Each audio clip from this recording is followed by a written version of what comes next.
आपका लिबास और सादगी। हम लोग सब जानते हैं कि आपका लिबास क्या था, एक धोती और एक कुर्ता और एक गमछा। वो भी गमछा जो है अपने सीना मुबारक पर बांध के रखते थे। ये स्टाइल कहीं नहीं मिलेगा आपको। हाँ, इस स्टाइल का आदमी हम आज तक कहीं नहीं देखा। पूरा दुनिया घूमे लेकिन गमछा बांधे वाला आदमी कहीं हमको नहीं मिला जो सीना पर गमछा बांधता हो।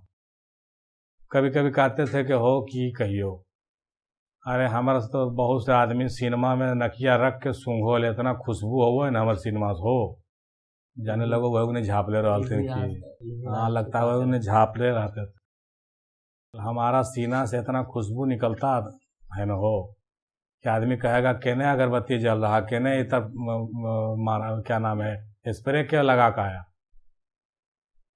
खुशबू तो मेरे सीना से निकलता था। हो सकता है कि वो उसको छिपाने का एक जरिया भी, ये भी हो सकता है। वो हमेशा गिट्ठा बांधते थे सीना लपेट करके। वो बहरहाल और भी कुछ राज हो सकता है, अल्लाह वालम बिस्सवाब। लेकिन सादा लिबास में रहते थे ज़्यादा। कोई टोपी नहीं, कोई जुब्बा नहीं, कोई पगड़ी नहीं, एक पुराना सा जूता वो भी प्लास्टिक वाला पहनते थे, एक धोती सस्ती दाम की, एक कुर्ता पॉलिस्टर वाला, एक सूती की गंजी और एक सूता का जांघिया अंडरवेयर में जो बांधने वाला आता था वैसा पहनते थे। बस उसी में पूरी ज़िंदगी वो गुजार दी। वो भी घर में कभी कभार लुंगी ही पहनते थे और गंजी ही पहनते थे। बस ये सादगी था दादा मीम हिंदी रहमतुल्लाह अलैह। आपका हुलिया मुबारक हमने बयान कर दिया। आपका हुलिया चेहरे पर दाढ़ी मुबारक होती थी, बाल भी रखते थे, बाल बहुत बड़ा नहीं रखते थे, कम ही रखते थे। बाल को कभी रंगते नहीं देखा मैंने आपको, और न कभी खिजाब लगाते हमने देखा, न कभी मेहंदी लगाते देखा। बिल्कुल सादा। हमको कहते थे कंघी से मेरा बाल झाड़ो, तो कंघी से हम बाल झाड़ते थे। तो कहते थे कि दादा दाढ़ी भी झाड़ दें, दादा कहते थे नहीं लाओ दाढ़ी हम अपने झाड़ेंगे, दाढ़ी अपने झाड़ते थे। ठीक है, तो इस तरीके से जो है दादा हुजूर का लिबास और हुलिया था। उनके साथ अक्सर हम मिलाद पढ़ने के लिए कुड़ेता जाया करते थे, उनके पीछे पीछे चलते थे। आई नहीं कहते थे हमको कि थैला तुम पकड़ो। आज हम लोग क्या कहते हैं, हम लोग कहीं चलते हैं संडे मेरा थैला पकड़, है इब्रार मेरा थैला पकड़ तो। लेकिन दादा अपना मिलाद का झोला, सिर्फ मिलाद का झोला और अपना एक डायरी जिसमें अपना कुछ कलाम होता था, एक झोला में डाल करके अपने कंधे में ऐसे टांग लेते थे और चलते रहते थे खरामे खरामे। बोतल में ना तो पानी, न टंकी जो हम लोग फिर फुटाने वाला लेके फिरते हैं, और ना कोई चश्मा। चश्मा कभी ज़िंदगी में नहीं लगाया आपने, हालांकि बाद में आपने बनाया था लेकिन पहने नहीं क्योंकि आँख की रोशनी कभी गई ही नहीं। दादा कहते हैं कि हम सुबह सुबह आँखों पर छींटा मारते थे पानी का, और हमेशा मारते हैं उठ करके, मुंह में कुल्ला करके आँखों का छींटा मारते हैं। तुम भी मारा करो, तुम्हारा आँख का रोशनी कभी नहीं जाएगा और चश्मा नहीं लगेगा कभी। लेकिन आजकल का बच्चा लोग देखे तो तुरंत चश्मा लगा, हम भी तो कोई चश्मा लगा बैठे। हालांकि मेरा तो रोशनी नहीं गया अल्लाह के फजल से, तो हम चश्मा लगाते हैं लाइट के सेंसेशन के वजह से, वरना रोशनी का कोई प्रॉब्लम नहीं है। जितना हमको ऐसे दिखता है उतना चश्मा से और धुंधला हमको दिखता है। तो चश्मा हम थोड़ा सा इसलिए लगाते हैं गाड़ी वाड़ी चलाने में आराम होती है, और लाइट से हमको सर में दर्द होता है जिसकी वजह से हम चश्मा लगाते हैं। वरना आपको बात रोशनी की कमी हमको नहीं है, जर्रा बराबर भी नहीं, ना दूरी ना नज़दीक का, क्योंकि हम भी छींटा आँख पर मारते हैं दादा हुजूर के हिसाब से। सुन्नत मुर्शिदी है।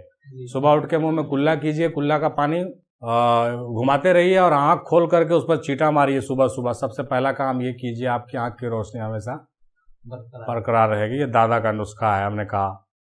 तो ये हो गया सादगी, आपका हुलिया मुबारक, और इस तरीके से जो है चलते थे। इस तरीके से मिलाद शरीफ में हम लोग जाया करते थे और इस तरीके से बैठते थे।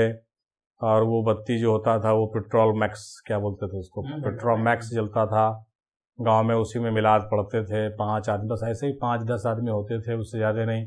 और उसी में जो है वो मिलाद में जो है मिलादनामा पढ़ते थे, मिलाद अकबर, मिलाद वारसी, और अपना कलाम भी सुनाते थे।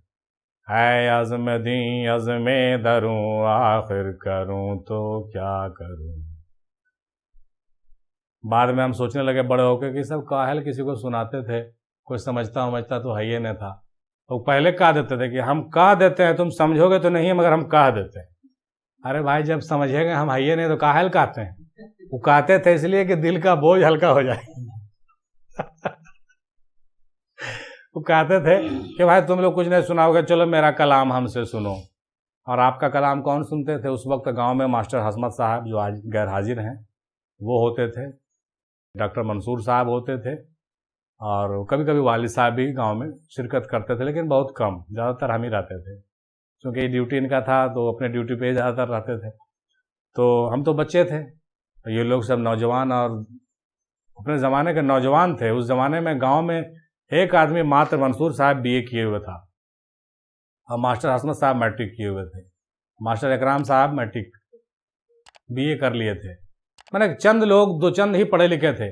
तो मास्टर इकराम साहब तो बहुत पढ़े लिखे थे, बीए भी थे, लेकिन इनका कलाम कुछ समझ में उनको नहीं आता था। और डॉक्टर मंसूर साहब तो कहते थे हमको तो कुछ समझ में नहीं आता है, क्या लिखते हैं मुंशी जी। और डॉक्टर कलाम साहब हालांकि वो उर्दू जानते थे, लेकिन उनके भी सर से ऊपर चला जाता था। तो गांव के 2-4-5 लोग जो पढ़े होते थे उनके ही सामने कलाम सोचते थे कि पढ़ा लिखा ही सब है तो समझेगा, कायल तो समझेगा खाक। लेकिन हाँ, जिरमनी हम समझ लेते थे उस टाइम, अल्लाह के करम से हैं। तो ये इस तरह के जो है धीरे धीरे समझते समझते हम भी बाद में समझने लगे इंशाअल्लाह ताला।